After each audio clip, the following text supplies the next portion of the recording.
خدا کی موجودگی ہے تو پھر عقل کی بھی ضرورت نہیں. سمندر نہیں ہے کیونکہ وہ سمندر بدی کی علامت ہے، کسی قسم کی کوئی بدی وہاں پر نہیں ہوگی. تو وہ کہہ رہا ہے کہ اس چیز کو ذہن میں رکھتے ہوئے آج اپنے اوپر غور کرو کہ یہ زندگی کیسے گزارنی ہے. اور وہ کہتا ہے you know it, you know it. ٹھیک ہے. بس اے عزیزوز ہے، بس کا مطلب کیا ہے کہ اب نتیجہ ہے نا پوری بات. بس اے عزیزو چونکہ تم ان باتوں کے منتظر ہو، اس لیے اس کے سامنے اطمینان کی حالت میں بے داغ اور بے عیب نکلنے کی کوشش کرو. جھوٹے استادوں کے بارے میں اس نے پچھلے باب میں کہا تھا وہ داغ ہیں اور عیب ہیں. اس نے یہ بھی نہیں کہا تھا کہ ان میں داغ ہے یا عیب ہے. ان کا وہ مجسم عیب ہیں، وہ مجسم داغ ہیں. لیکن وہ اب کیا کہہ رہا ہے، جو ایماندار ہیں ان کو کیسے رہنا ہے؟ بے عیب اور بے داغ نکلنے کی کوشش ہے نا. پہلے باب میں اس نے کہتے ہیں کمال کوشش کر کے اپنے ایمان پر نیکی اور نیکی پر پرہیزگاری اور پرہیزگاری پر معرفت اور وہ ساری چیزیں چلتی چلتی محبت. تو وہ کہہ رہا ہے اب بھی کوشش کر کے نا بے عیب نکلنے کی کوشش کرو اور ہمارے خداوند کے تحمل کو نجات سمجھو. چنانچہ ہمارے پیارے بھائی پولوس نے بھی اس حکمت کے موافق جو اسے عنایت ہوئی تمہیں یہی لکھا. تسلنیکیوں کے خط میں اگر آپ پہلا تسلنیکیوں پڑھیں گے خداوند کی آمد ثانی کے بارے میں وہ بڑی اچھی تعلیم دیتا ہے. کرنتھس کی کلیسیا کو بھی آمد ثانی کے بارے میں وہ تعلیم دیتا ہے. کتنی بڑی بات ہے یہاں پر ہے نا. پولوس کی رسالت خطرے میں ہے، نہیں مانتا کوئی. یعنی اس وقت کیا تھا؟ مقابلہ تھا. انطاکیہ کے رسول ایک طرف اور یروشلم کے رسول ایک طرف.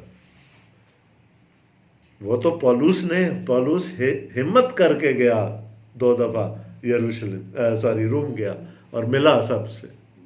اور وہ جو کاؤنسل ہوئی تھی، یروشلم کی کاؤنسل ہوئی تھی، اس میں بھی وہ گیا.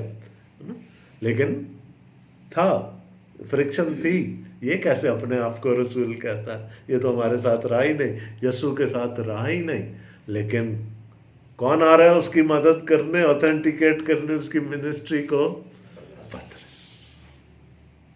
اس اختیار سے جو خداوند اس کو دے کے گئے. تو اگر اب پولوس کی تعلیم کے بارے میں کوئی بھی، بہت ساری بدعتیں ہیں، خاص کر یہ جو وہ پرانے عہد نامہ کی عیدیں مناتے ہیں نا، وہ کہتے ہیں جی پولوس نہیں، اس کی تعلیم ہم نہیں مانتے. ویسے کیا وہ ہمارے لیے تو عیدیں ضروری نہیں ہے؟ وہ ایک اور ڈیبیٹ ہے، اس پہ ہم بات کرتے ہیں. پہلے میں اس کو ختم کر لوں.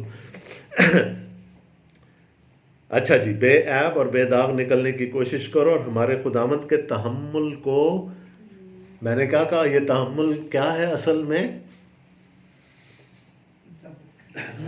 ضبط کر کے بیٹھا ہوا ہے. وہ اپنے آپ کو بالکل رائٹ. پیدائش 6 باب میں لکھا ہے نا کہ وہ انسان کو بنانے سے ملول ہوا. اور ملول ہوئے کا مطلب کیا ہے؟ اس نے آہ کھینچی. وہ ریلیز کرنا چاہتا ہے اپنا غصہ، لیکن اپنے آپ کو ریسٹرین کر کے بیٹھا. یسوع نے لازر کی قبر پہ یہی کیا. ہی سنوٹڈ ہے نا. اس نے دیکھا کہ گناہ خاندانوں کو تباہ کر رہا ہے، انسانوں کو موت تک لے کر جا رہا ہے. اس نے غصہ تھا اور he could have let loose, لیکن نہیں. وہ ریسٹرینٹ جو ہے نا خدا میں جو قدرت ہے نا اپنے آپ کو قابو میں رکھنے کی، اس کی کوئی حد نہیں. یہ ہے اس کا تحمل. چنانچہ ہمارے بھائی پولوس نے بھی اس حکمت کے موافق جو اس سے عنایت ہوئی تمہیں یہی لکھا ہے، اور اپنے سب خطوں میں ان باتوں کا ذکر کیا ہے جن میں بعض باتیں ایسی ہیں جن کا سمجھنا مشکل ہے، اور جاہل اور بے قیام لوگ ان کے معنوں کو بھی اور صحیفوں کی طرح کھینچ تان کر اپنے لیے ہلاکت پیدا کرتے ہیں. تو اب اس وقت سے کہہ رہا ہے کہ پولوس کی تعلیم کو غلط سمجھا جا رہا ہے، اس کی غلط تفسیریں ہو رہی ہیں باقی کلام کی طرف۔ بس اے عزیزو، چونکہ تم پہلے سے آگاہ ہو اس لیے ہوشیار رہو تاکہ بے دینوں کی گمراہی کی طرف کھنچ کر اپنی مضبوطی کو چھوڑ نہ دو۔ ٹھیک ہے جی، خبردار ہے نا۔ اپنی پالوس کیا کہتا تیموتھیوس کو؟ اپنی اور اپنی تعلیم کی خبرداری کر، ہے نا، بی آن یور گارڈ۔ بلکہ ہمارے خداوند اور منجی یسوع مسیح کے فضل اور عرفان میں بڑھتے جاؤ، اسی کی تمجید اب بھی ہو اور ابد تک ہوتے رہے۔ تو ہوں گے غلط تعلیمیں دلانے والے جھوٹے استاد، ہوں گے، ہر دور میں ہوں گے۔ پطرس کہتا ہے اپنے چوگرد دیکھتے رہو، چوکنے رہو، ہے نا۔ وہ یسوع مسیح کی دوسری آمد کو بھی چیلنج کر دیں گے، لیکن کیا کرنا ہے؟ پیچھے دیکھنا ہے، کلام میں کیا لکھا۔ ہم نے وہ دیکھنا ہے جو رسولوں نے اور نبیوں نے ہم تک پہنچایا، وہ کیا، اور پھر ہم نے یسوع مسیح کی طرف دیکھنا ہے، اس کی دوسری آمد کی طرف دیکھنا ہے، which is certain، یقینی ہے، اس سے انکار نہیں کیا جاتا۔ اور آخر میں وہ کیا کہتا ہے پھر؟ یہ ساری چیزیں تو اپنی جگہ، اب تمہیں کیا کرنا؟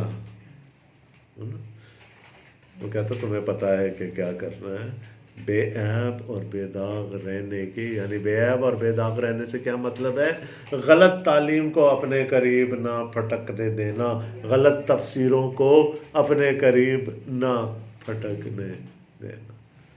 کہا اس دن جو وہ دھوبی کا صابن اور سنار کی آگ جو ہے نا، وہ پھر جب پاک کرے گی، صاف کرے گی، تو ایماندار تو صاف ہو جائیں گے، پاک ہو جائیں گے، لیکن جو بے ایمان ہیں ان کے لیے پھر وہ ہلاکت کا سبب بنے گی۔ تو خدا ہم آپ سب کو بڑی برکت دے۔